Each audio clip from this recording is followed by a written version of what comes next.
and also nature. So we planted some trees along along Lakeville, and then to continue our project, we wanted to build dogways to help with beautify with that. So what we're going to do is around the trail where we planted the trees, we want to build these dog waste bins, kind of dispensers, because what the box does is it holds dog waste bags and then it'll dispense them so people can pick up the dog poop along the trail so that it's not, all over the place and people aren't stepping in it. So we want to put them by the trash can so it's very easy and accessible for people. This is our prototype. We brought it with us. It's not perfect. It's our first try.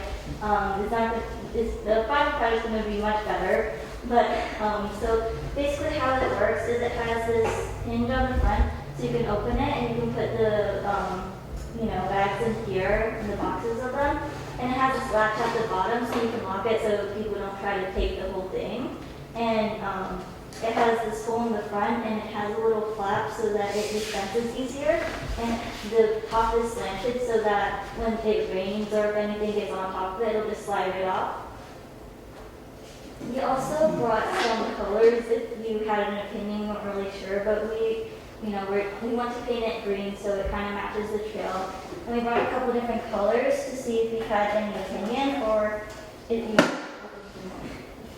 Now, these are based on the same design that we have on the trail right now. So I intended you did the original and they're matching up, so they're all uniform, and all be the same type across the trail. We made it out of like PVC trim board, so it stands up to the weather nicer and it doesn't like split while we're cooking it. And then we'll make Yeah. Looks like it's a well presented project there. I have a couple of questions for you. Is it going to be sitting on a post? Yeah. Are you supplying the post or are we? They're going to be on the garbage can posts, so we'll have the garbage Just added right to it? just right there. So you can take a bag, you can leave a bag. Which leads to my next question. The bags, are we supplying the bags? We do supply bags for all the waste bin bags we have right now, which I do. We have 7 on the trail right now. We do buy those from Uline, and we get a really good deal on cases of 300 box units of the dog waste bags. Good. That was my 2 questions. How many are you going to put up? We were thinking about 6. 600? Yeah. Since we're building them all by hand, we're cutting the wood and putting it together. It's kind of it's kind of hard for us, so we decided to try to go with like 6 or 5. But if we can't build more, then we will try. And Addison needs them desperately, Leonard needs them, and Orion Township needs them. I think that since the ones on the south end, the dog waste has diminished a lot, so I think that is a huge tribute to the trail moving forward for the prosperity of the trail. So, and then are you guys fundraising for this? So for our silver award, we each get $50 from our troop, so we already have the money to buy the stuff. Awesome. Great job. Yeah, very good. Thank you. Is there any preference color from council when this gets approved? We have samples. I believe it too. Yeah. That would be my guess. They're better carpenters than some of our team. Awesome girls, Yeah. I love it. They got a lot of fun learning how to use power tools, let me tell you. That's part of it. That is a great skill because every time I see a power tool, I panic, and I should be out on the trail with Linda. I should be a little bit more educated on that. So I think those are great skills for the future. So thank you. Good job. Thank you so much. Okay, we need a motion to approve. I'll move that we approve the request of the Girl Scout Troop 70945 to install 6 dog waste bin on the Pollyant Trail. Trail Manager Lynn Moran shall coordinate the project for the placement of the dog waste bin. Second? Okay, motion by Councilor Brakefield, second by Councilor Pearson to approve the dog waste bin project for Girl Scout Troop 70945. Any further questions, comments? If not, All in favor, signify by saying aye. Aye. Anybody opposed, say no. If not, motion carries. Okay, your project as a go, just get with Linda and she'll definitely help you out. Can you start building them tonight? Now, you guys don't have to stay if you don't want to. I mean, you can, but it's don't Is it this year project? Yes, yes, they'll build them this year. They'll build them this year. They don't have to be perfect. What you've done is nice. Thank you. Very nice presentation. Thank you very much. Thank you for coming. Okay, on to item 9B, the picnic table. Linda, you had some comments before the meeting started that we may have changed the design of the picnic table. Well, the picnic table price came back too expensive for them. I mean, they're small, bread and breakfast, Maple Grove, so she's going to be switching to a bench. A bench is, she's wanted to spend like right at $1,000 delivered, installed, the whole deal. Picnic tables are coming back to about $1,100. I've looked everywhere, that's the cheapest price I can get for that type of table. So do we need to just table this until? Well, no, I mean, she said she would buy a bench, so she would like to put it in the same place on the corner of Curtis Road. She lives out that way, and her son lives on Curtis Road, so she just wants to change it from a picnic table to a bench. Okay, we're in Curtis, Right on Curtis, right by your house. right by the Sign. electrical panels and everything. No, on the other side, on the west side of Curtis Road. West side. Yeah, the west side of Curtis Road. By the sign, By where? by the Colleen Trail sign, right there. By the On the sign. corner. On your side of I'm it. just thinking, would it be better about the panels? Well, we're gonna have all the signs almost. We have 3 of the 4. There's signs on both sides, isn't it? There's signs on the east side of Curtis Road, and there's a sign on the west side of West Curtis side. Road. So west side would be better? Yeah, that's fine. Yeah, because there's a lot of underground cables over there and things. Yeah. What are they doing Yeah, is you're right. mounting. West side would be better. Yeah, and we cleared that whole area out, there's some really nice birch trees over there, so. They're getting older, you know, so you don't have to cross the road. Sit Yeah, down, when I sit cut on your grass. side. When I'm cutting grass, I can get more, I have to sit down and rest and start back up. I'll tell you what, Donnie and I were out on the trail a lot the last couple of weeks, and every bench we pass, there's at least 3 people sitting on every bench. It's amazing, they all get leaves, so. So they're going to purchase the bench Correct. and you're going to install it for them, or how's it? Well, I told them that we charge $100 to install them, so if they want to save money, they're more than welcome to use the same methodology we use to install them, and they can install them, and I can charge them $100. But if I have to put it together, I have to take it out there, I have to install it, it's $100. So, So you don't know which way they want to go on that yet? yeah. So do we need to authorize you to proceed to assemble a picnic table upon their request versus you just doing it on your own? Bench. Yeah, I mean, typically what happens when somebody buys a bench is it ships parts around from my house depending. I put it together, I put it on the trail, and in the price that they pay is included $100. So, for installation. Because And that's the way it's always been, so. Based upon your position, that they should be coming to us and us directing you as an independent contractor for the assembly or whatever. Does that make sense to you? No. Because if they, How much is the bench? The bench runs about $770 So, delivered and with a plaque in it. Usually I have it delivered to Parks and Rec or to my house directly. I guess, I'm just thinking that if they want to keep it under $1,000, then it would be better if they paid for the installation since we're going to the effort of setting it up for them. Right. Well, they do, that $760 is, usually, that's right, that includes $100. Oh, okay. Or they do pay it separately. One person did pay it separately just recently, which was a $100 bill, which I gave to Bill.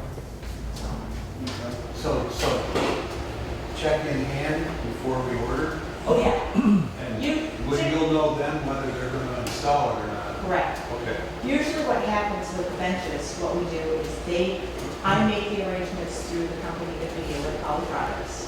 We get a price for the plaque, the delivery, the whole deal. They know how much it's gonna cost up front.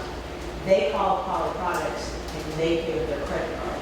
Typically is what happens. They pay with their credit card, no money changes hands except for the installation. Do we review what the plaque said before it goes out? Typically, we have not in the past. You know, it's usually, you know, have fun, be safe, or in honor of, you know, a loved one that just passed. But typically it's, I mean, you know, it's just, if it's vulgarity. It seems to me we're getting a lot more activity for donations of benches and things. Do we need to be more astute of what these plaques say, or is it? Well, usually it's like, you know, just remembrances. I mean, if it's vulgarity, of course, you know. Well, isn't it the trail manager's responsibility Yeah. to make sure that It's not a vulgarity, you Okay. know, and I wouldn't allow it anyway. But usually it's typically, you know, in memory of, or, you know, that sort of thing. Ernie, Okay, I move to approve the donation request from Maple Cove Bed and Breakfast for the placement of a bench on the Pollyant Trail. Pollyant Trail Manager Lynn Reyes to direct and oversee the placement of the of the bench, and I have a comment. okay, motion on the floor, second to the motion. Second. Okay, motion by Councilor Steele, second by Councilor Wakefield to approve the placement of the bench. And Ernie, Okay, so, I don't know if you guys recall that we had a picnic table bench policy that we adopted probably a couple years ago. And we mimicked it from the Paint Creek Trail that used these recyclable materials, that they were plastic, and that they were going to do exactly what she said, and that they were gonna pick the plaque, and then she was gonna approve it in the placement, and if we had to get a lock, that they were gonna lock it, and if we had to get a cement pad, that they were gonna get a cement pad, and they were gonna pay for it all. And that's what the policy said. So that's the direction in which you have moved on this. So I just want to just clarify that she's doing how we've authorized in the policy that we picked. And I think it specifically says $100 in there for. Yeah, and that would be my second question. $100 seems awfully low to go through all that, put the bench together, have an order of it. But that's just me, because I am the treasurer. So I would think, you know, $200 seems more reasonable. But that's part of the job, so that would be part of it. If you equate in the time it takes him to put one of those benches together, deliver it, install it, $100 is, I mean, how we break down the stack, it's probably $95 is what it actually costs us. So it's just around $100. Okay. all right, so we'll have to dig up the picnic table / bench policy, so we're following. It's on the website. It's on the website, okay. All right, I'll figure it out. Okay, any further discussion on the bench? If not, let's get a roll call on this, Mike, if you would call the roll, please. Ed Brakefield, Yes. Tommy Steele, Yes. Aaron Watley, Yes. Curtis Wright, Yes. Jonathan Knoll, Yes. Mike McDonald, yes. That's it. Motion carried. I'll say yes too. Oh, that's right. You were first last time, I forgot. Boy, be careful, bruise. My apologies, Mr. Pearson. Okay. Motion carries, let me know what we need to do on that one. Next item on the agenda is a request from Caney to access Colleen Trail. I spoke with the owner of Caney to get exactly what he was looking for, and he's just looking to do some maintenance as necessary on the trail. And sometimes what he needs to do is access the Colleen Trail to do whatever maintenance he wants. In the past, he's done some maintenance there along Lake Road, I believe, Linda. Yes. And as far as I know, it hasn't been an issue. But I did put a photo in the packet of some big concrete blocks, because I thought that was his original request, what he wanted. He said that wasn't it. He just said that if or when the time comes to move those blocks, the only way he can access those blocks to remove them is to access the Colleen Trail. So what he's looking for is just council confirmation that they're okay with the process if or when it happens, and that he would restore the trail according to the specs. And Linda would be involved with that in this case, or the trail manager at that time. So any comments, Mike? I would just add that they would also agree repair or any damage done Right, as a yes. consequence of their use of a trail.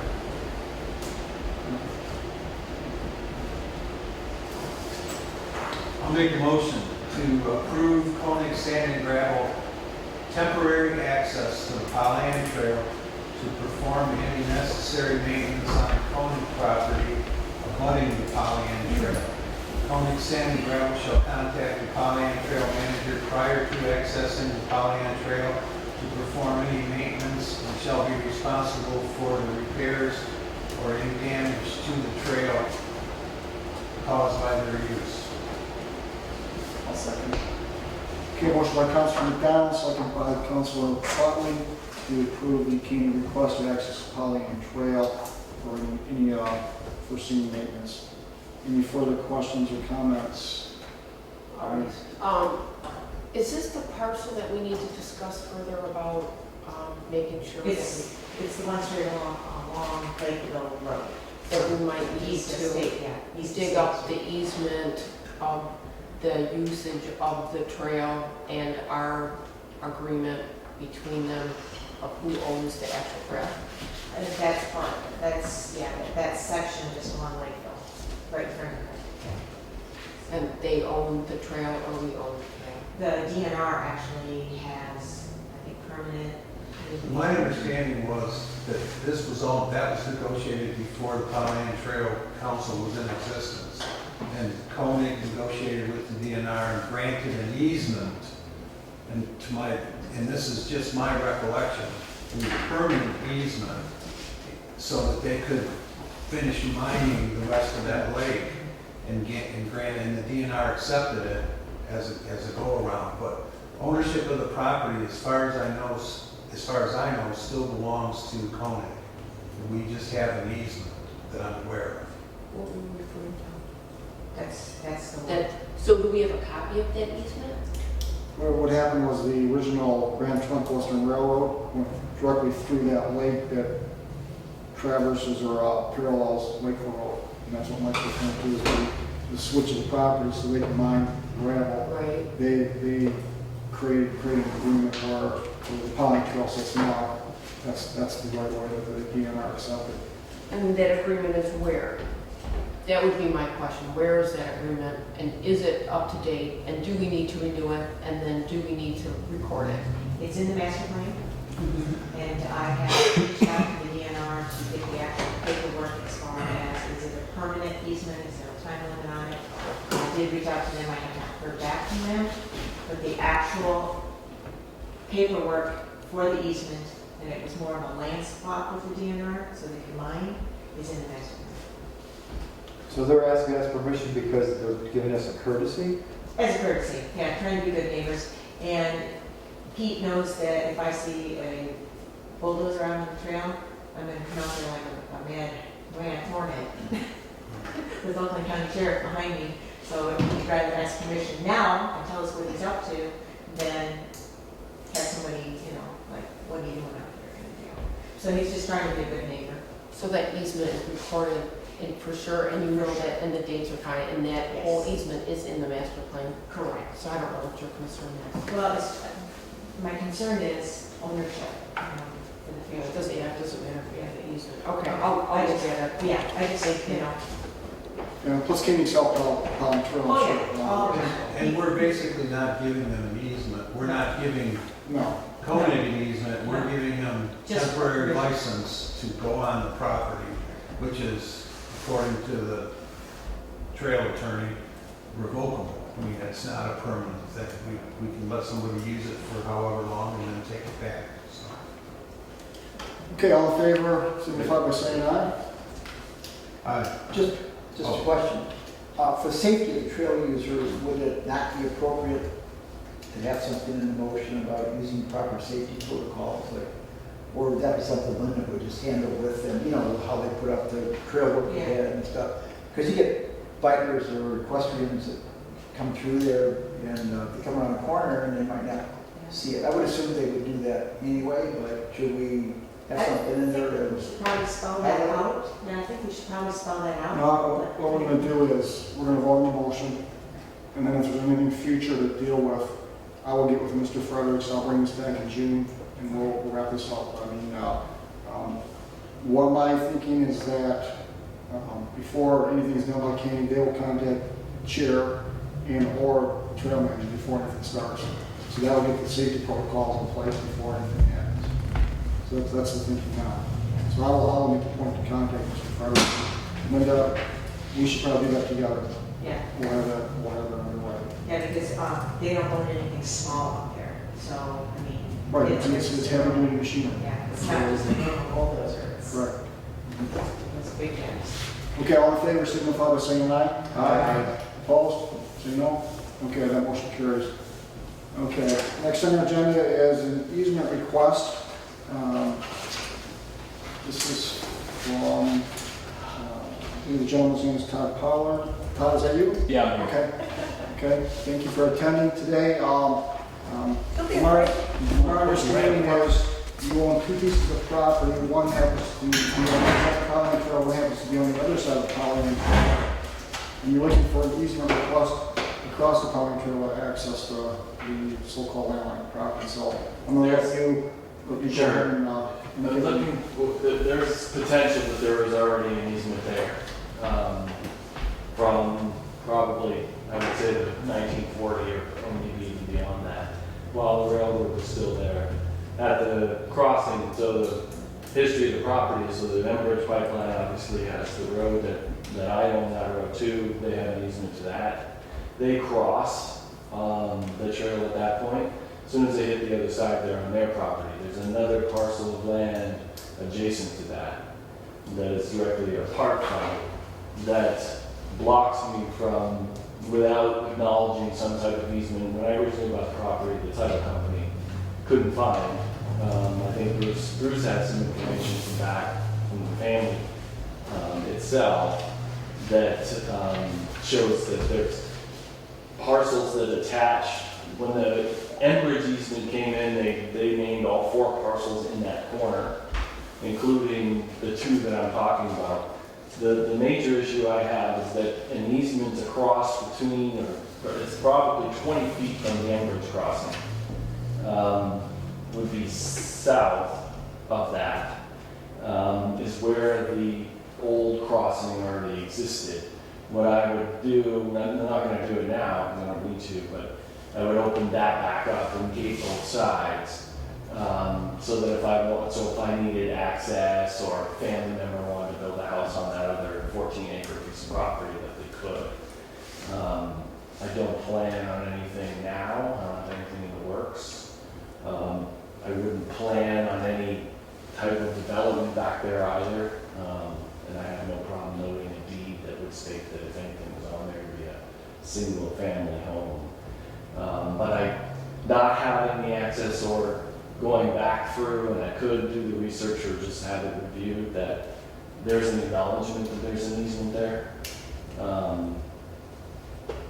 The question, I guess, and Bruce, if you've got that information up there too. When you're finished, Yeah, no problem. Mike McDonald gave me my marching orders and gave me a big old letter of how to investigate this and come back so that I would have all the answers. Okay, so I took Mike's email and we went back through our records, okay, for the deeds. Enbridge didn't come back in there until the late 60s, early 70s. We went back and I had April, our treasurer, and there is actually an easement that the DNR did grant to Enbridge. They recorded it though with all of his parcels on there, okay? And that one was recorded on January 21st, 2014. County. But it has the parcel, which is the Pollyant Trail. It has the 2 parcels on the farm on one side, and it also has the parcel for Enbridge and the parcel on that side of the trail that adjoins Enbridge. But then I went back and I looked farther, and we took aerial photographs all the way back to 1940. And the actual easement, you know, or the crossing, and 1940 was, you can see right here, this is Enbridge. And if you look at your map, the current map here, you can see that Enbridge changed the easement up onto this property here. But there is a crossing here below that goes over to this parcel. From the main parcel over this parcel, it's below the Enbridge parcel, okay? Then you go to 1974. This is when Enbridge, before they ever built anything, the crossing is not, it adjoins their property, but it still comes on to the property that's in question here.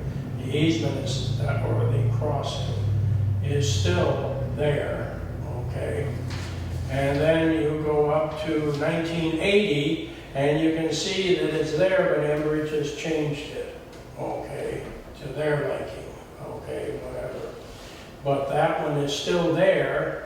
For whatever reason, they didn't come across here anymore and touch the two parcels. Is that because Mr. Pollard purchased the property as far as? No, this is from 1980, okay? Yeah, I bought it in 60. Okay, and like I said, in 1940, you can see distinctly it's before that parcel of property. And then we did some more research, and we had all the descriptions. And the two pieces that I have here are, let's see, where's that one that I was showing you? That's the Enbridge one. This is the Enbridge one, but there's the other one that I had right here. And here, you have Exhibit A, it's called A and B, okay? It's the access.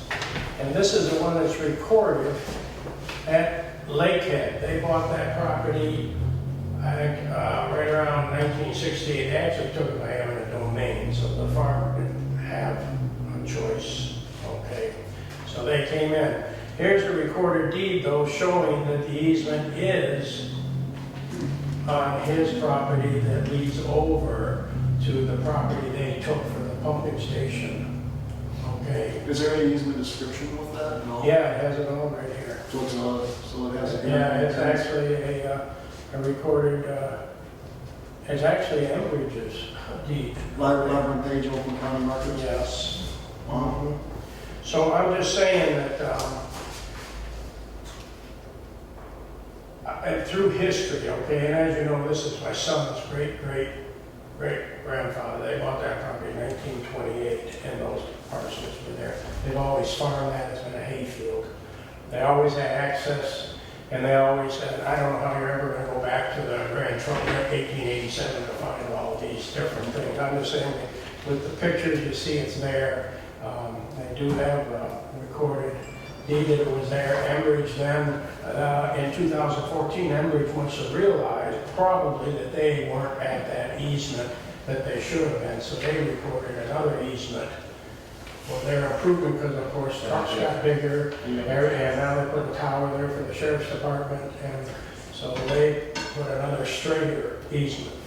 All I'm trying to say is, I think it would be right for Mr. Pollock to approach the DNR with this and see if they want to give him an official easement.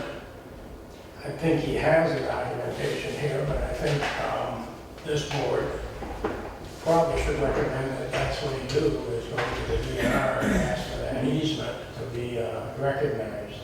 Is this an owl house, Linda? Yeah, Yes. I put it in the middle of the. So that's where Right. objective I achievement I know. is located. All right.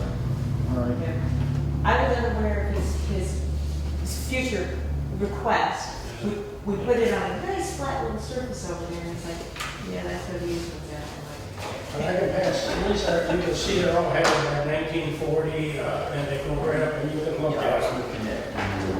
Mike, you have a comment?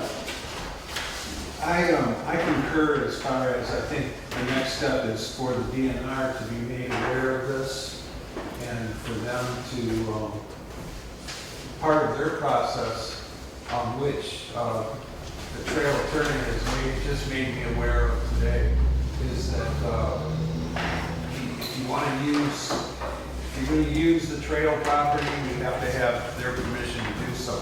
The easement doesn't give the automatic right that you can do anything more to that property than cross it.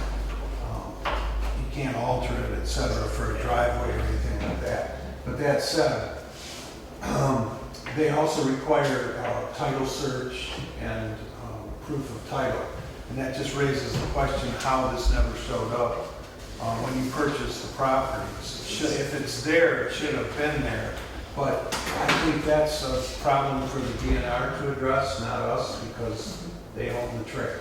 So I would concur that we don't have to raise an objection or approval. We just need to see what the DNR wants to do. I'd just like to add one thing. All these properties were split by eminent domain. The people didn't have a choice.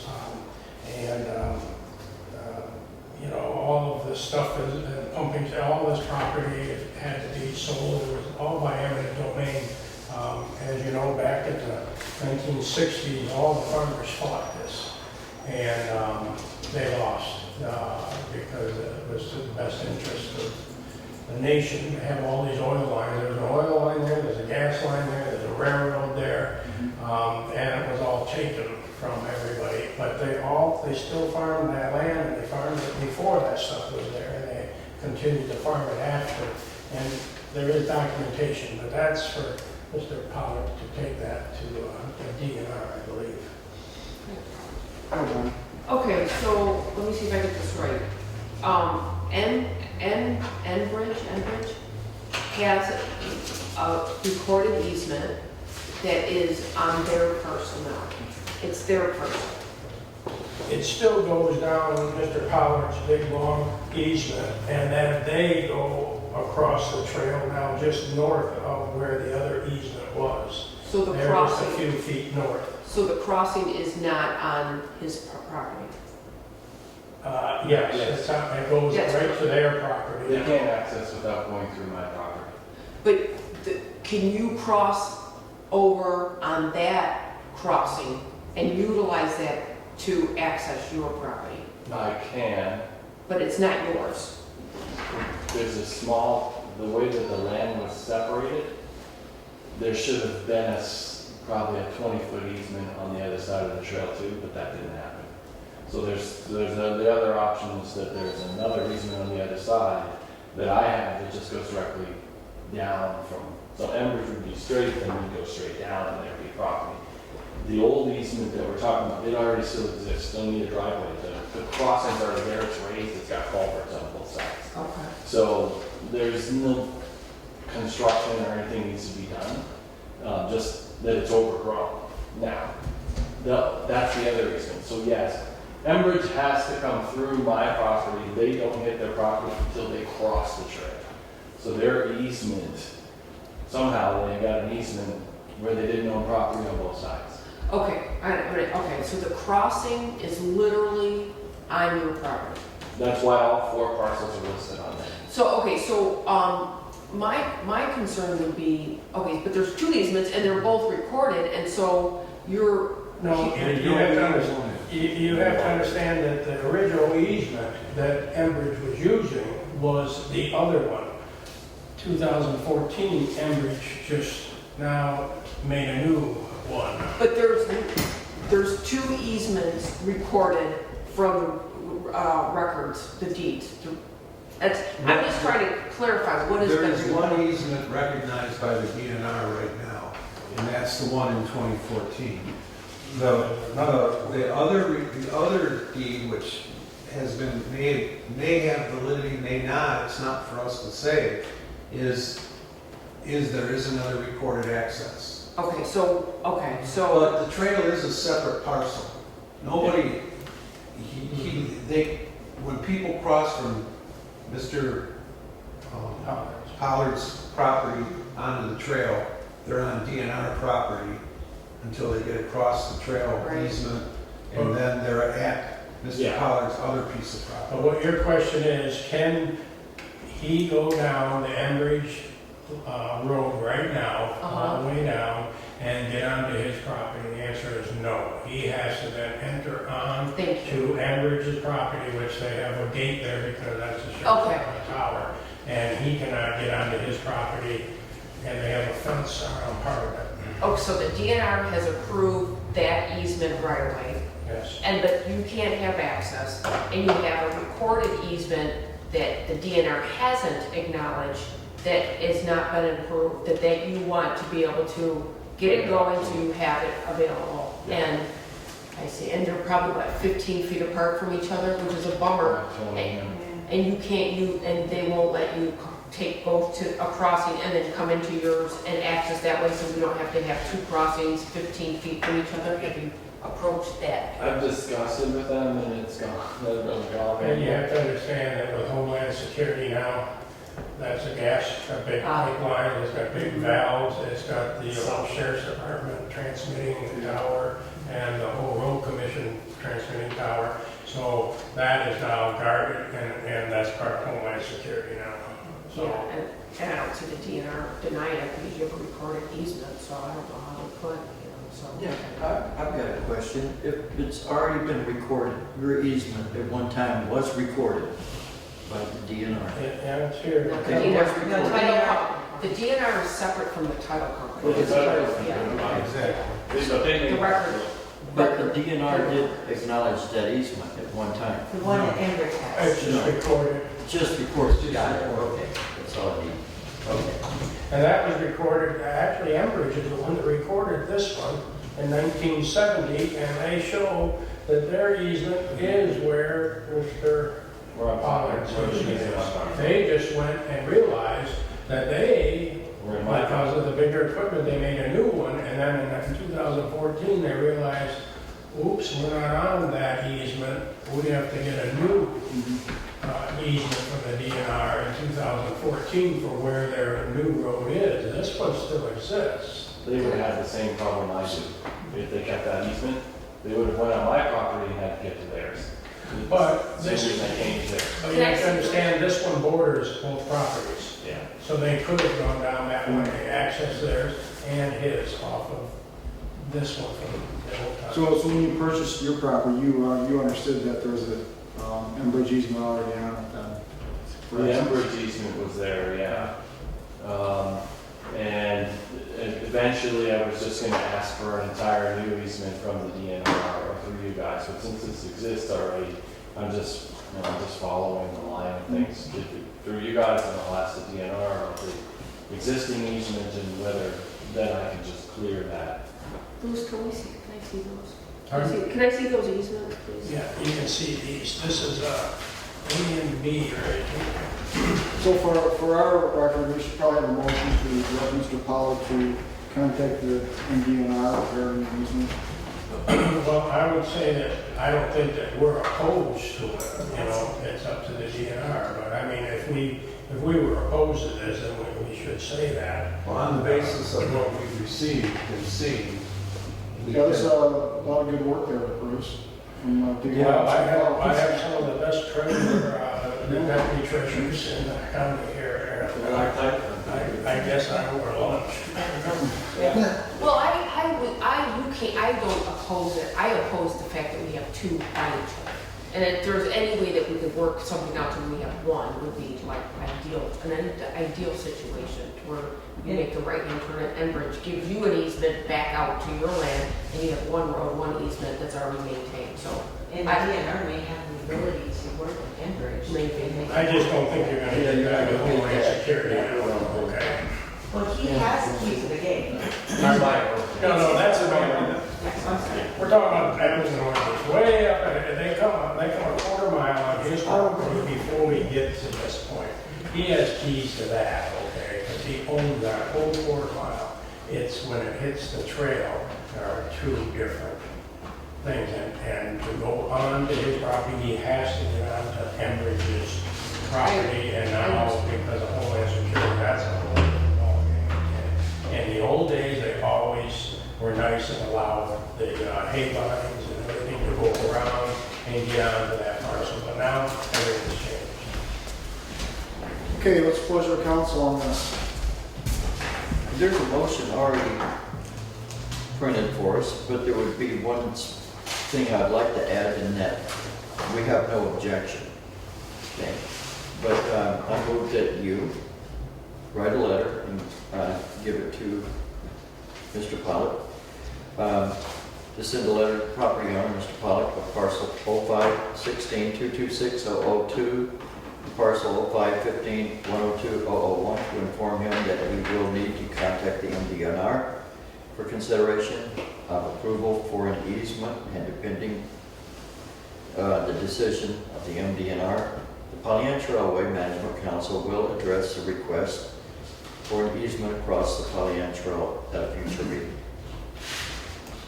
But the reason I mentioned that we have no objection is because Mr. Pollock might need that little tidbit, so they won't say, well, did Pollyant object to it?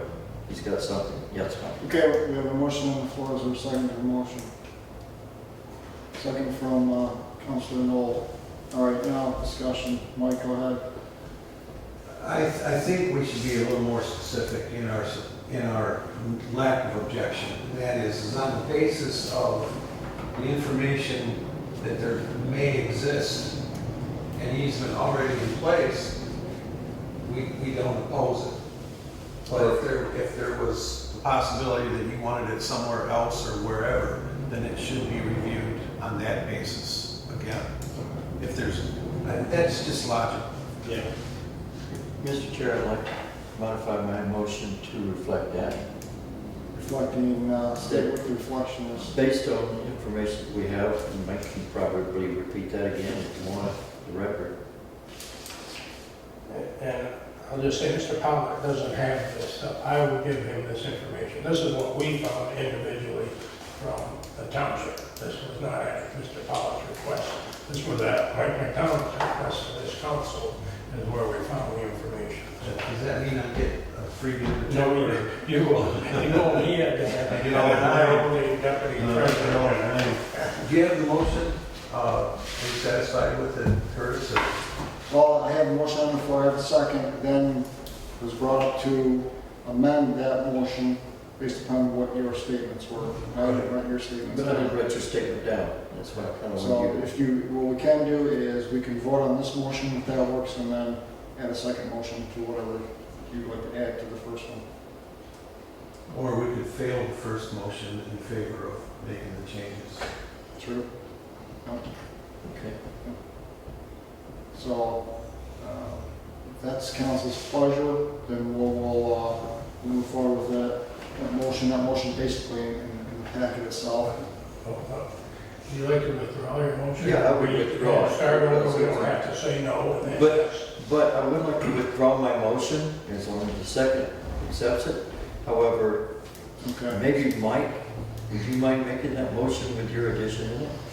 All right, let's move forward. Let's back up. You're going to withdraw your motion? Yes. You're going to withdraw your second, John? Okay. So that motion is off the floor. Okay.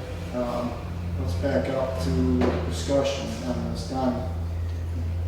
I would request that if we write a letter to the MDNR or EHO, that we ask them if they could look into what Bruce says is impossible. Because I don't believe it's impossible when you're in the state of Michigan. So I would request that that would be added. Do you see what I'm asking? No. That they give him access through, the DNR try to obtain access to an access that's already there, so he doesn't have to create a separate access. So that would just be, if in the event we can utilize this to give an easement and not create a second easement, would be what I would request in the letter. So you're looking at requesting the Enbridge easement, get an answer from that. If it's yes, you don't need to proceed to the second easement. If it's no, then you proceed to the second easement request that's recorded in Bruce's documents. And well, what I'm saying is that the easement that they have was there first. This other one was just created in 2014, so. The existing easement is 14. And the first easement already has the culvert, correct? It's been developed. Yeah, there's nothing Years ago. except clear it. Mike, Am I off guard, like Well- after they use one access? And let's suggest in the motion then, that as indicated, we refer him to the MDNR, because ultimately he's gonna have to, we can't say we recognize your easement, it doesn't mean anything at this point. But, that we refer him to the DNR with the recommendation that an alternate access be available through the existing, somebody write this down. Somebody better the than tape's writing it down, Mike. Who is? The tape. Oh, The okay. tape's Well, writing it down. Hopefully that tape's taping. Is that tape going? Yeah, We're good. that We're good. there is no objection to the use of the existing easement if access can be obtained across the Enbridge property, and failing that the DNR determine whether the existing paperwork for an easement that was in place prior to 1970 would be considered as a second choice. Does that work, Donnie? Yeah, yes. Well, so you're asking Enbridge to give him property? Give him an easement across their property. Well, I agree, but you're asking a private company here, there's a huge, Well, they asked the previous owners to use his property, and he said, okay. they sold that to him. Well, They didn't ask them, they sold it. Okay, Well, the DNR is gonna they want to keep the number of crossings down anyways, and that's really what's driving us. It's not that I hope you're not getting the wrong impression. We're just trying to do it in a way that is practical for all And concerned. I understand what you're saying, so you're asking them to give him, a private owner, a key to the Enbridge property. Well, there may or may not be a key needed, Bruce. If it's along the edge of the property where there is no fence or gate, then there's no problem. You're not understanding. And if you see the road, it doesn't go even close to his, okay? No, it would require a new. Yeah, and I understand, but there is if they lock this right here, then he's gotta go past their locked gate every day to get into. You know what, we don't know. 2 gates. We don't know what Enbridge would be willing to do to make the DNR happy either. I'm just saying, they get it too complicated. Yeah. They might well consider moving the fence and the gate in order to do this. And if Okay. they don't, he still has the ability to press the information that we've already got.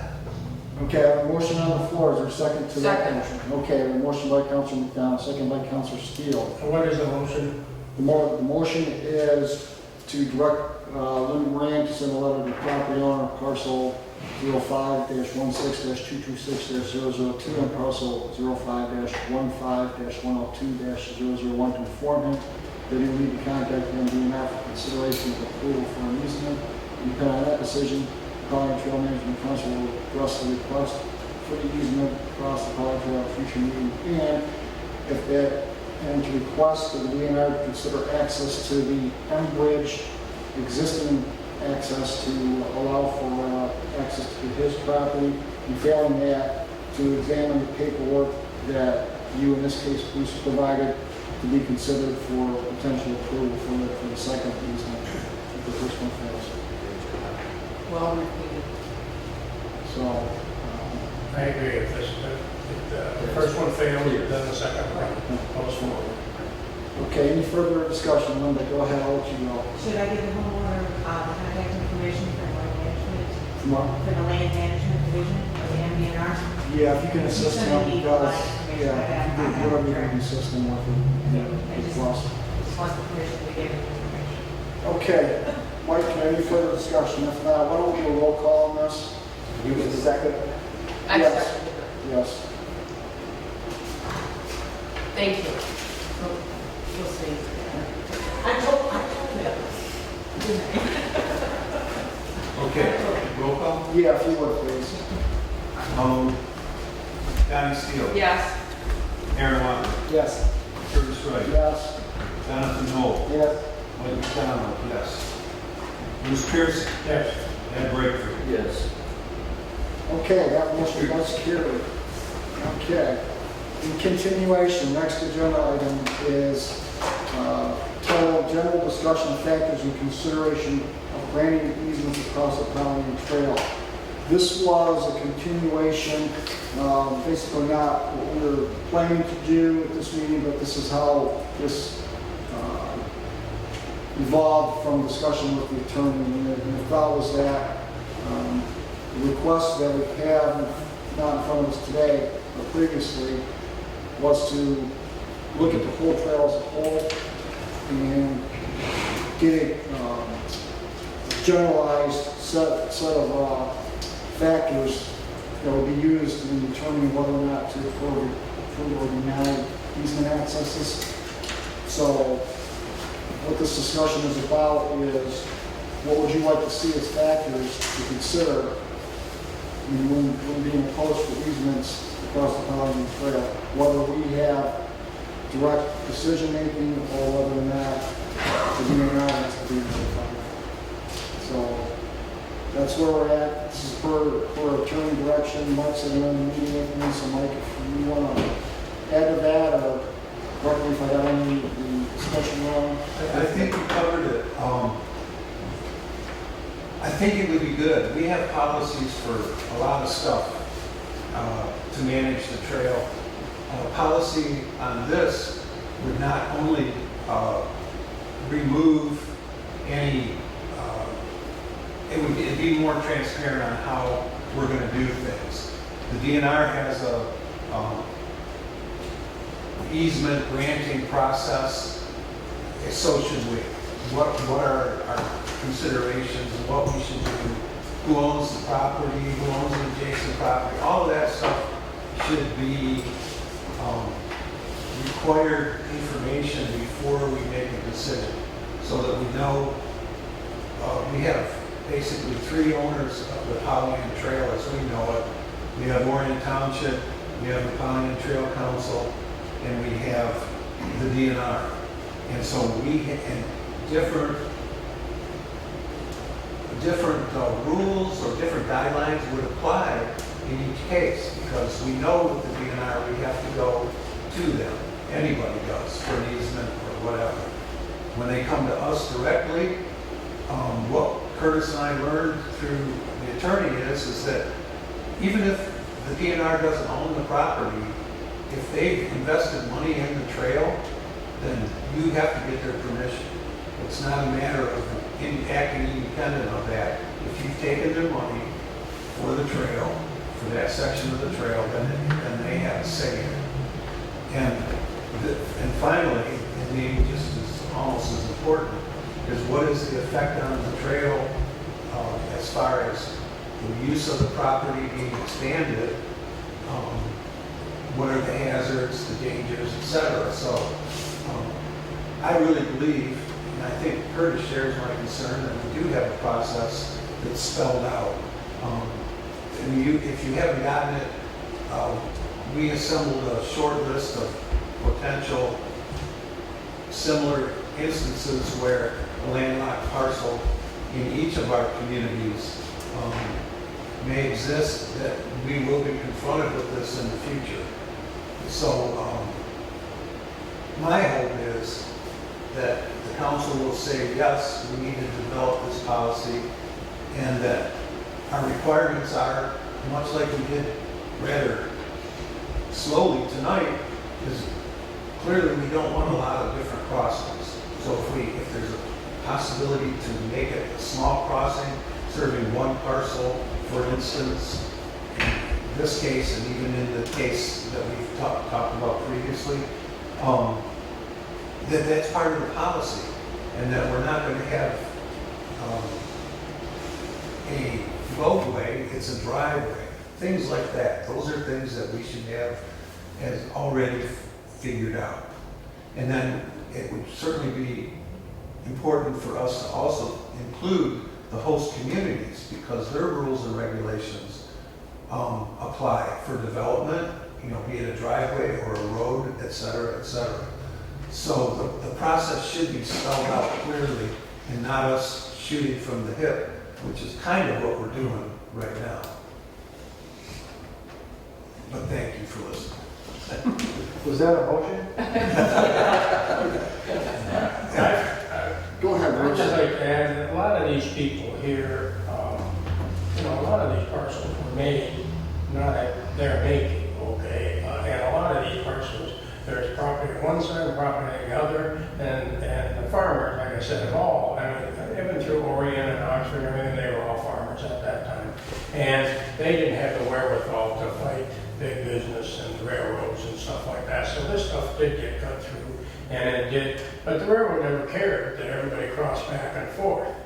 But I think that we have to understand that for private driveways for a house or something like that, I think in our policy, we should be granting that they can cross for a private house on another parcel that they own on the other side of this. But if it comes to like subdivisions where we're making an actual thoroughway, then I would say that should be in our policy that we probably shouldn't be accepting, because if you remember a few years ago, they tried to get access here to put a trailer park in on the west side of Leonard here, and they wanted, of course, a major thoroughfare to go back and forth. Well, that would be like adding another Lakeville Road or something on the trail. I don't think that's our intention. I think our intention is to allow someone to have access to both parcels of their own property, but we should make clarification that it's like for one home or one residence and not for multiple subdivision or whatever. Yeah, I think that Addison Township is probably the leader in easements on both sides of the Pollyant Trail. Along the way, it's been granted through the DNR for good or bad, but. Well, and a driveway, I mean, right behind me, there's a driveway where, they split a 10-acre parcel. There's two triangles, which are 5 acres and 5 acres, and they cross right over the trail to get to their homes, And otherwise, that second 5-acre parcel will be of no value to anybody if you can't, there's no access to it. And so I'm just saying, and that wasn't their own doing, that came about by the government. So with this, factors involved, I wrote down several factors, just in my own personal thinking on what we want to see in the policy, but I don't know if anybody else has anything they want to share. And also, what I'd like to do with this is to have this ready for approval at our June meeting in regard to the case that was before us last month, so that it would be in fairness to them that this would be ready to go, to know what will be required in the documents for council consideration. Aaron, go ahead. I was just going to say, I agree with Bruce for sure on that, that we should not discourage someone to have single family residence use of that property. But large thoroughfares, I agree, it should be. Probably some dictation in your zoning ordinance too, and some of the required approvals on that. John, go ahead. Is it doable for next month? Do you think we can get this done by next month? Well, a couple thoughts come to mind is what council brings in, and also do you think that you need legal counsel to draft a policy so that it's a binding document, or get a review on it? I think so. I mean, we've already seen two examples last month and this month where it's a lot deeper dive to get the right information or get it in front of us to be able to even make a referral to the DNR. So I think it would be well worth it to have legal do that. But with the caveat that we all should provide our concerns, like what we think should be considered. And then we can sort out with her, with the attorney, what's redundant, et cetera, what we need. I was gonna say, I think we should do it before we get lawsuits that need a builder or something wants to come in and put a subdivision. We should do this now so that we have precedence on it. Because I've been approached down closer to the gravel pit where people want to put subdivisions, and our flat answer is no. You get one driveway or one residence, and we're not going to allow a subdivision to go in. But anyways, Go ahead, John. I think that one of the things that we might want to say is if there is an alternative route, that they need to utilize it. So like, let's say for instance, Hosner Road, that my property is between Hosner and, let me see if I get there, the trail and Hosner, and that if I own property on the corner of Hosner and the trail, that I don't get to come out on Lakeville, I have to go out on Hosner, and that way you don't have to cross it. So I think that that needs to be set in the policy. Do you understand what I'm saying? This is alternative access? Yes, there's alternative access, that they utilize the alternative access, and you don't give them an easement across the trail. But when the landlocked, it's a different story. I'm going to say that property there years ago, everybody behind demanded an easement so they could get to their property. And of course, nobody, grandparents wouldn't, give an easement. So I just want to be clarify that, that if the landowners around don't want to give an easement, they don't have to. Because they don't want people going through their farm fields if there's an alternate. Right. Not great. I'm just talking about like a house where If they already own the property, yes, they have right. access. I agree. So that's one, and then the other one is that I don't think, just personally, but we have to, if we own the property, or Orion owns the property, or the DNR owns the property, I think all three instances, the Pollyant Trail Council should make a recommendation of yes or no, because we're the most married to these situations. But I don't necessarily believe that we should say, okay, if it's Orion's property, and Orion says go to the Pollyant Trail, and the Pollyant Trail says it's okay, then you make that person go to the DNR on top of it, and then back to Orion to go to it, because then you end up being a government sinkhole. And I don't know, although Lisa, what you just said, that she recommended that if the DNR gives us any money on the trail, regardless of whoever owns it, everybody has to go to the DNR. Well, right now, I think the DNR is tough to do anything with, and so I don't know if I would necessarily, you had to send them through because they own it, and the ones in Orion, you don't necessarily have to. Yeah, we don't know that answer to that question. It was just brought up to us. Whatever. I was just gonna say, if she really focuses on the details of like driveway width and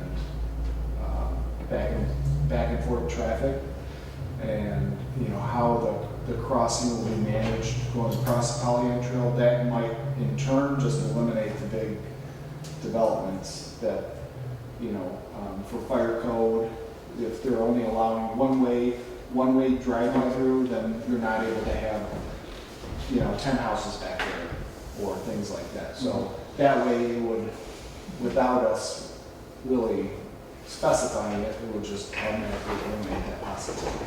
Yeah. We're not conforming with A little thought should be considered a liability in identifying the safety of crossing those. I hate to see the Pollyant Trail at 35 signs, when you look down the straight area, we have an easement here, so something's got to be addressed. Yeah, also one of the comments, like signage on the trail. Maintenance. Yeah. So, I hate to bring up the caveat. no, go ahead. We, at one time, our property that we have is 40 acres. It was easy to subdivided 5 acres. Pollyant Trail or Grand Trunk went right through our property, got us 2 splits now. One of them's 50 or almost 20 acres, the other one's almost 20 acres, a little over. That automatically, thank God we could get access to Curtis, but if it had been shifted and it would only access on one parcel of Curtis, we'd had 20 acres sitting there that we couldn't access, we couldn't divide, we couldn't do anything. We need to figure out a way that if, not us, because we're good, but if somebody owns a piece of property that's cut right in half, I hate to see their investment that they had, their parents and grandparents, to at one time divide it, to lose that access completely. I don't know, again, it's something we need to look into, that their investment now just got killed because there's no way to ever do anything with that property because not at their will, but Grand Trunk decided, I don't care what you want, I'm going right down the middle.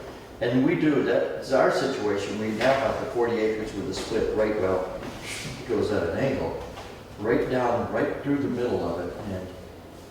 And when we talk to the attorney, we need to bring a situation that possibly a person has a large piece of property that landlocked the backside, what can they do except lose the money?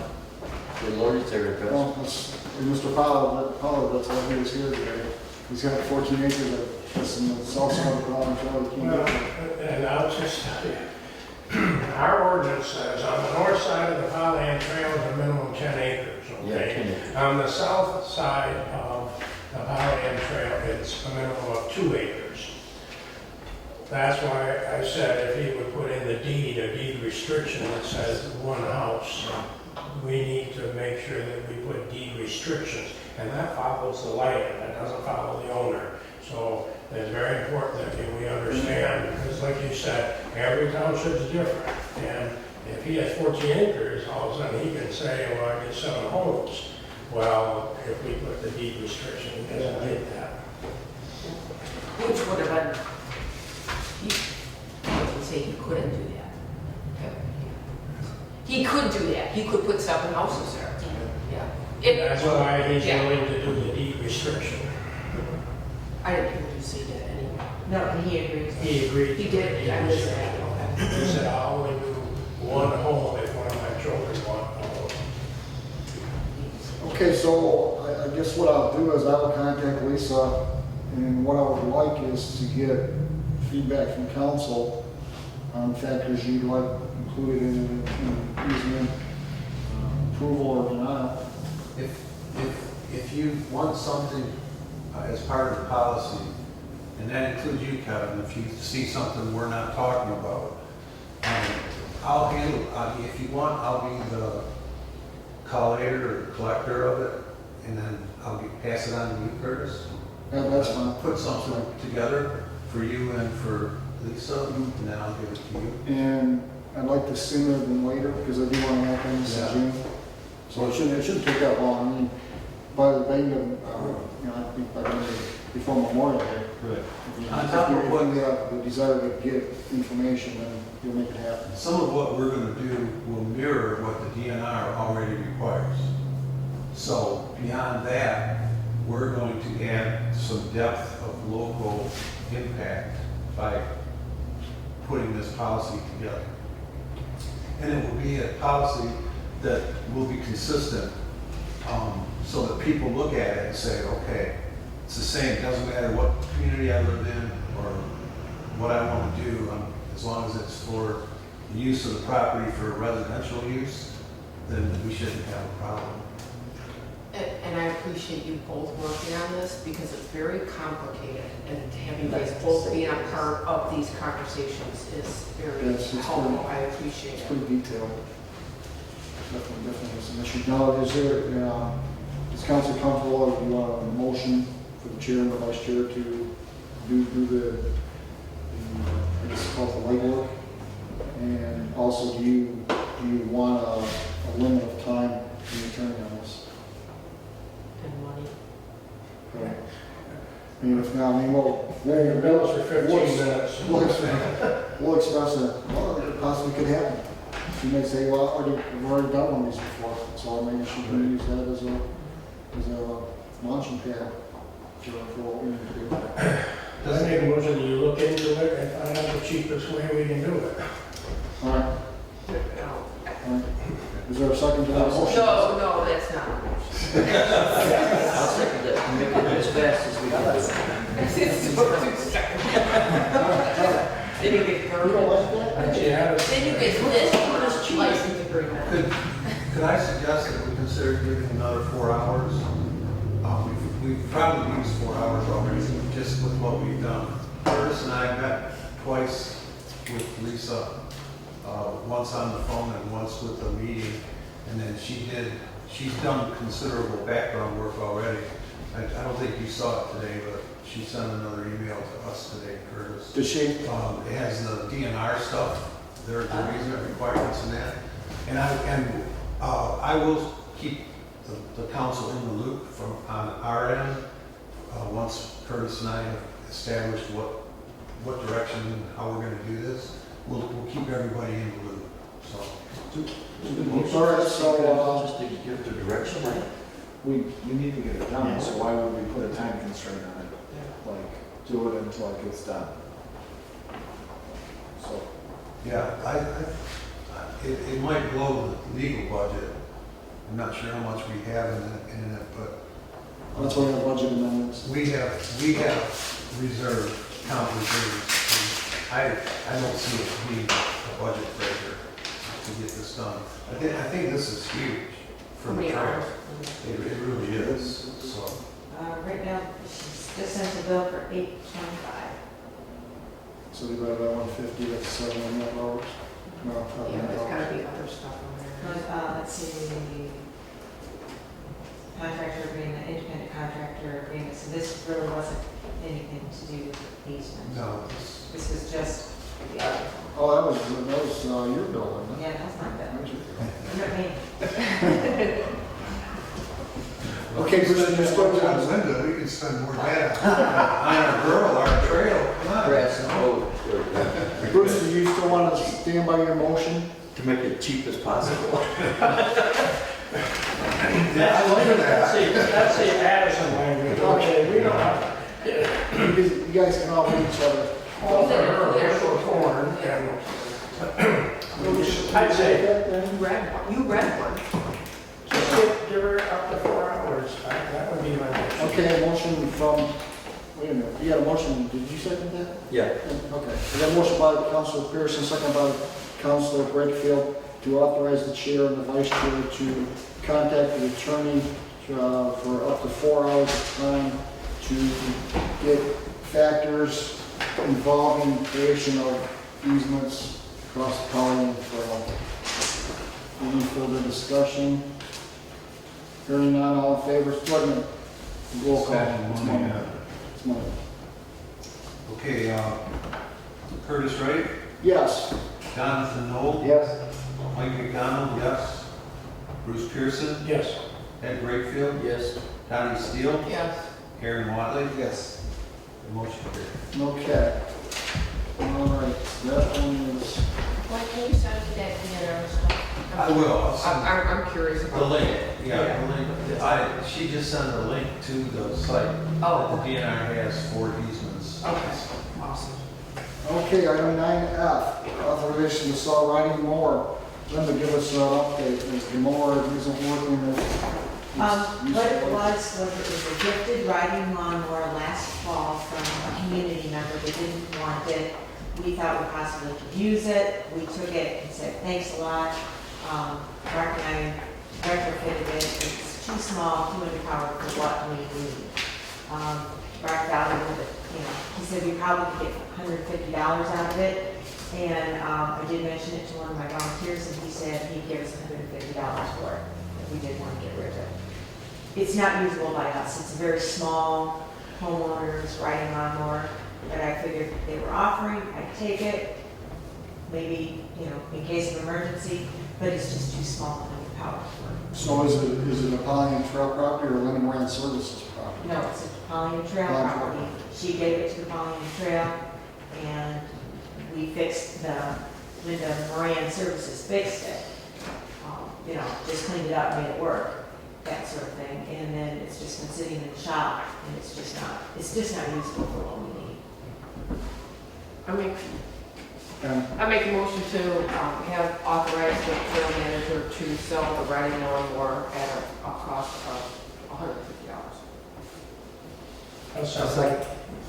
Okay, got a motion by Councilor Steele, second by Councilor Pearson. to authorize the trail manager to sell the riding lawnmower for $150. Any further discussion? If not, we'll do a roll call. Jonathan Gold, Yes. Mike McDonald, yes. Bruce Pearson, Yes. Ed Wakefield, Yes. Donnie Steele, Yes. Aaron Watley, Yes. Curtis Wright. Yes, Is that it? that's it? Okay. That's it. Okay, then we can sell more. Okay, all right. Unless any Michelle. Okay, next item is Pure Michigan signage approval. I've been prodding Linda to get some signs on the trail indicating our Pure Michigan designation. I think it's important that other people know that we are Pure Michigan. Linda has provided a quote for 5 aluminum signs, the approximately the size of this piece of paper. Yeah, about That side, and she got a quote from Print Boys for $425.60, and I believe that's the lowest price you received. Yes. And in addition to that, as with our signs, you buy one sheet of sign material. So that is a full sign. We're only going to use about half of that sign. So I did get authorization from Horry Township and the homeowner on Johnson and Heights Road to put wayfinding signs on that corner. So with the leftover material that is unused, after we use the section for the Pure Michigan signs, we're going to put our little wayfinder, have those printed out of that leftover material to get them up there on Johnson and Heights Road. Okay, So it'll cost us about $450 to get all of that done.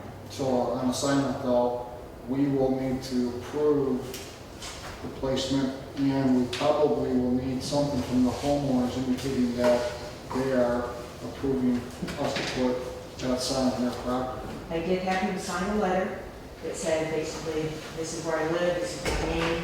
I am allowing Pollyanna Trail Management Council to place a sign on my property. It's the Pollyanna Trail is responsible for maintenance and installation. And that he did sign that letter. So this might include posts? What? How are you gonna mount them? I'm going to actually use a square metal post. They can be no higher than 30 inches because of the Warren Township requirements, but also MDOT requirements going on that corner. They don't want to have any obstruction of view at the corner. So we're all set there. We just got to get the signs and So bring that to us in June so we can formally approve the placement on the other property owners' property. what do you mean? What I mean is that you're putting the sign up on somebody's property, Correct. and we have not formally made the request to do so from council standpoint. So personally, I have no problem with it. I just want to protect us in case he changes his mind after you put it up. Okay, because I have a letter signed by him that says That's he gives fine. us okay. That's fine. Okay, So so bring it back in June? Yeah, bring it back in June and we'll formally have it on record. But we can get the signs made, meanwhile, right? Yeah, I believe so. I don't think council has an objection. So, Yeah. I mean, it's like, what are you talking about? I already got a sign. What are you doing to me? Took you out of your swim lane, didn't it? No, it was like, wait a minute. No, I can get the sign, I just need the authorization to get the signs made, and then I'll do whatever you want, I'll put them up in June. So, Okay, I'll make a motion. yes, go ahead, Aaron. You said it'd be about $450? $450, yeah. Okay. I move to approve the quote from Print Boys for the purchase of 6 aluminum signs in the amount of $450. This amount to be expensed to account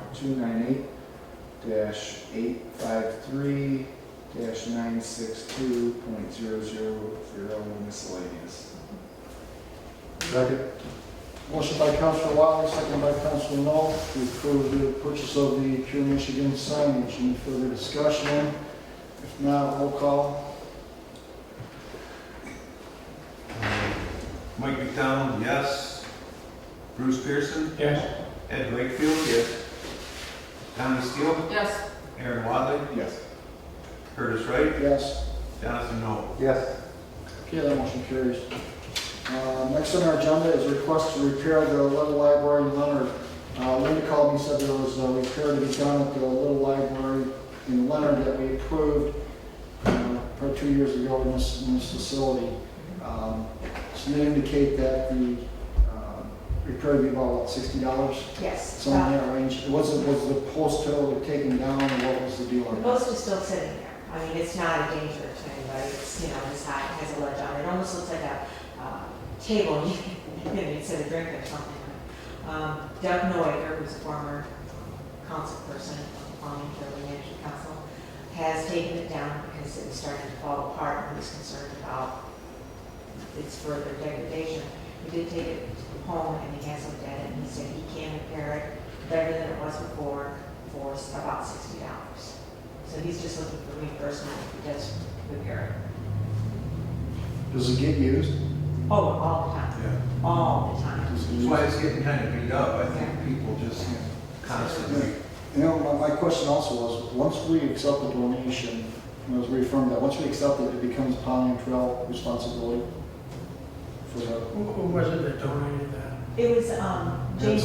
Addison Library. Addison Township Library. Brian made it. Right, how it used to be on the library. So, just my concern, just thinking that, that they would step up and maybe share the cost, but that wasn't the case. So that's what prompted my question. Linda Noaker and myself did contact the library several times, but again, it's, through COVID, we didn't get a response. Now, we have had one of the little libraries in Orion Township damaged, and the library, Orion Township Library, did take it and did repair it and replace it. So, but that was because they have a handyman at the library, so they were willing to do it. So, I'd just like to add, maybe we should, I know the library's open there, I'm surprised you didn't get an answer because they're all in there working, okay? Maybe you could approach you one more time and ask if there's somebody there. After all, I believe it's theirs, they gave it to us, but it's maybe theirs to maintain too, that they're putting the books in there, right? Yeah, word on it. I motion that we authorize Polly and Trail Manager to proceed with the repairs of the little library located at Leonard. Any cost repair expense to account 298-853-962, not to exceed $60 in the event the library is unable to repair it. I'll second that. Okay, motion by Councilor Steele, second by Councilor Hartfield, to authorize to proceed with the repairs of the whole library. Any further discussion on the motion? If not, Mike, can you call the roll on this, because it's money? Bruce Pearson, Yes. Ed Brakefield, Yes. Tommy Steele, Yes. Aaron Wadley. Yep. Curtis Wright, Yes. Jonathan Noel, Yes. Mike McDonald, yes. Okay, the motion carries. And somebody will be contacting the Addison Library here. Our library maintains ours throughout all of our parks. That's what I'm afraid of, if we get too many of these, then we'll be maintaining them all, I do think you should pursue them Yeah. and see if you can get an answer or response. Well, I had contacted Gina twice, because almost immediately it started falling apart. And she contacted Brian, and that kind of just went away. I did contact her again, and it kind of went away. Well, that's okay, I mean, the point So, being that. yeah, and I know Linda Noaker's. Well, instead of Brian, tell him to contact Doug. Well, Doug has got it at his house, and Doug is. I'm just saying, instead of Brian fixing it, Yeah. tell the library to contact Doug. Yeah, so that's. And let Doug tell him. For $60, it's like, oh yeah. That's just one. That's $600. I'll pay for it. But, yeah, no, it's $600. So do you say another bottle rather than that? Yeah. All right, last item on the agenda, I threw this on as recording secretary because it's been difficult getting minutes produced, not only for the board packet, but for other situations like our master plan. There's been a need for minutes from the DNR and that, so I talked to Mr. Knoll today about this, and three options that we have is to see if the process straightens itself out. Another non-appointed council member picks up the slack, or we go out and solicit for a recording secretary. My personal opinion is I believe that position is on this council for a reason. I think that somebody should be doing the minutes on behalf of the council, just like running the meeting or assisting the meeting or keeping track of the books like that. So I'm opening up for council discussion because I'm 0-15 in those 2 meetings and getting minutes to you in the packet. So I don't like to strike out too often, even though I do. So, I do get, you know what, we paid Cave Creek Trail recording secretary $235 per meeting, and the minutes are like, holy smokes. You know, you should read them, they're like planning commission minutes, you might do them too well. But that's just a cost, and then we do pay Joe Ferrari $1,000 to keep the books. I don't keep the books, Joe does. So, and Joe is well worth $1,000 by all means, and those minutes are very time consuming, so, you know, for 2,400 hours, it might be a little bit steep. Well, we don't have as many meetings either, though, so. John, go ahead. If it would cost us, what would you estimate it would cost us if we had a recording secretary? Well, just like Don iterated, for actual township hours to have one of our recording secretaries do it, you would be about $1,500 a year. Because we have 11 meetings now, they get paid $135 a meeting, and they're treated as independent contractors, not as employees. He still has to pay for mileage, because they have to come to all the different meetings, and they're all different. Another way is you could get the tape, and if you could fit it into an employee's schedule at one of the offices, that would be one of their duties to draft minutes. For our minutes, we basically just put in motions for approvals. We don't put in dialogue anymore than necessary. Maybe some comments for public comment or council member comments like that. But other than that, it's just action items that go into the minutes. So we can let this see if it strings it out for another month, but I don't believe that will happen because the recording secretary isn't here. Linda and I have been on a chain of emails. I personally drafted from the Open Meetings Act the calendar of when the draft minutes are due, when the assigned minutes are due, and it just didn't seem to go anywhere. Bruce? I would like to nominate Mike McDonald to do the minutes, and if he would give up the vice chair, free up that position, and he'll do the minutes.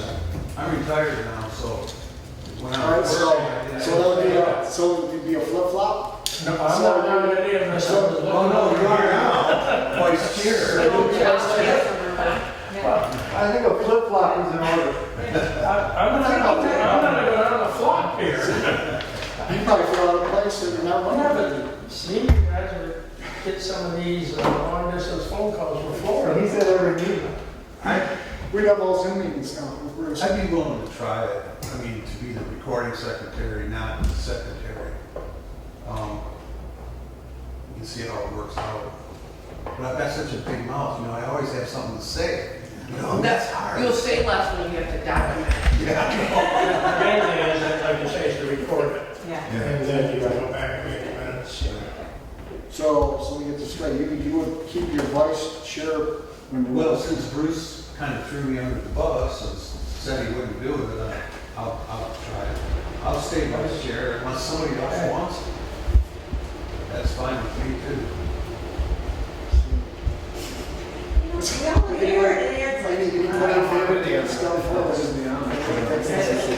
Don't move your seat. Let's just see. I don't know how often you do it.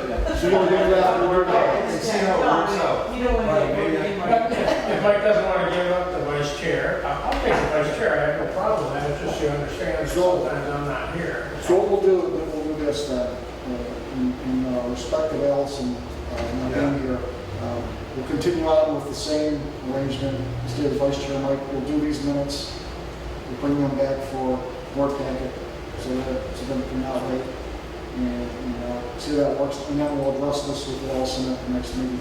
Not to put her under the bus, but say, if you're having difficulty keeping up with the meeting, the schedules, then we've got a solution. But just so you understand, I didn't throw him on the bus. I asked him first. Well, that's appreciated, but. I'm happy to try. Because I did for a while. To me, it was. Yes. It takes time to work. For 2 years. I can give you a little And I bit. did it, and I did it. It's what I needed today. You know, And if you don't take it, you can bring it down to my deputy supervisor and she'll do that for you. that's what we want. Okay? I'll offer my services. Okay, nothing else on that. We will go to public comment. There's no public unless the camera person would like to speak. No go? Okay, council member comments. Let's start with Aaron. Keep up the good work. It's nice out there. You're doing a good job. I've been blowing up morning the last 2 days. Yeah. I don't feel like I'm frustrated when you call me. Really, with us. But yeah, everybody have a great summer.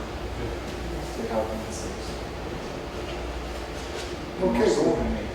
Okay. As I get more sleep than me. John, anything to offer us? No, I'm good, thank you. You good? Donnie? I have Vine Week.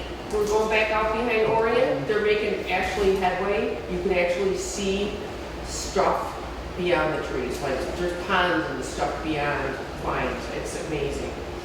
And I have a little flyer I pass out regarding that. And I do want to make an announcement. I am not having a baby. That's just my first announcement. And the second one is I am running for state rep. And I put my name in the hat. And as of right now, as 46th district, you would be all in our territory, so I can represent your faces better than what I already do. And we'll see how the redistricting goes, and to see if it pans out the same way.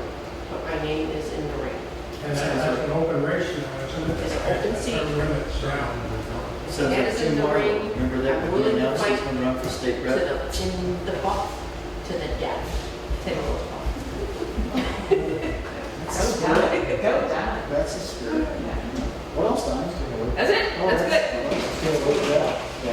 Ed, anything to offer us? No, it's been a great meeting. Okay, Bruce? Just want to let you know that I'd love to be doing lots and lots more, but, you know, Mike and I, we have our hands full too. You see us on garbage day, you see us on, we have the park cleanup days, we have, it's not like we're sitting on our hands not doing anything. It's just that, I finally found out as you get older, you can only do so much. And Mike told me one day when I took over this job, because he was the township supervisor before, back in 1988, that as much as you'll give, they'll take.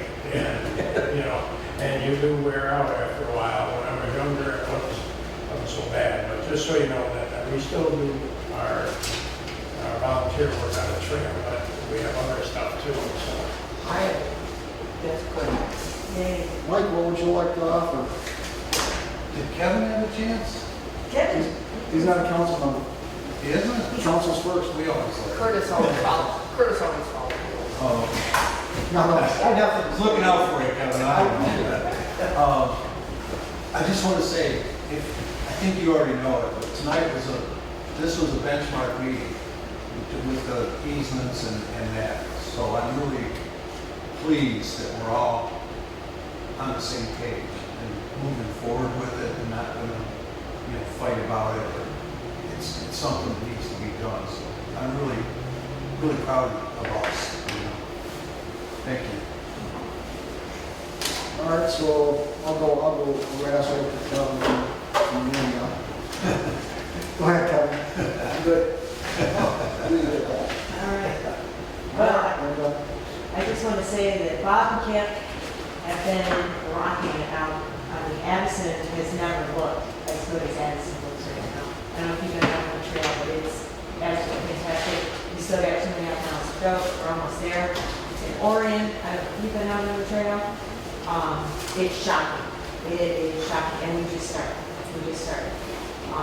So that's, it's almost undoable. It's almost to the point of no return. We did have a fire on the trail in Orion.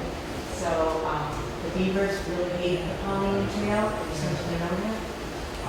They cut a tree down behind the guest house. The tree fell into power lines. and burned it. They come out, I think they came out and put the fire out. They could have let it go for another 10, 20 minutes.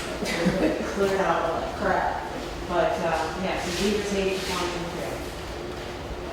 And that, this Saturday, 9 to noon, behind the Orion Township offices, we're doing a vine invasive species removal for National Invasive Species Removal Week. Yay! Mustard pole, buckthorn, autumn olive, and bittersweet, yeah. But we did about 200 pounds of garlic mustard last Saturday, which was pretty awesome. I did register that with the invasive species week, so that was 200 pounds of a lot of weeds. That's a lot of weeds. That's a lot of That's a weeds. lot of weeds. Yeah, so, yeah, we got it done. Did you get the release statements from the volunteers? Yes, I did. I was a witness, He was a witness, yes, I and did. she said, just like this, Curtis said. Yeah. Because I could hear the more from my house. Well, So it's like, why don't you stop the more? It's like 2 hours more. It's like, yeah, but, no, I said, everybody, make sure you sign this release, because my boss was right over there, didn't I? Yeah, that was you that was jaywalking across String Road up pushing the button, right? Running across there about 10:30 in the morning. Probably. Doug said, you're gonna die, and I said, probably. Yeah. I got it right. Any update on that? When's our pictures coming in? What DIA? I have no idea. Every time I contact her, she said next week. They are having a problem getting the wood to get the posts up. They're so expensive, they're trying to source it. They're having the same problem that everyone's having. You have no employees, they can't hire anybody for any summer work, whether they're volunteer or paid positions, they can't find anybody. So they're hoping shortly. The rumor is they're going to install the ones on the Paint Creek Trail first, and then work their way to Orion and then up to Oxford. But that was just a rumor, and that was a rumor last week. We get our hats and t-shirts in? They're on order. I was waiting for the check for Mr. Farrar to send that check, so I was going to try and get them up today, but, well, I looked at Tractor Supply, so I just wanted to bring up to Donnie, if you could do something about, my employees are complaining that Taco Bell is closing at 2 o'clock now. And I want an Orion there, so if you could do something about that. 2 a.m.? No, they're closing at 2 p.m. No Lack employees. of workers. No workers. I've seen it. Starbucks. Restaurants are doing that. Yeah, the sign's on down the strip. Yeah. That is, Uh, welcome to communism. I'll just wrap it up with solutions to housing impact.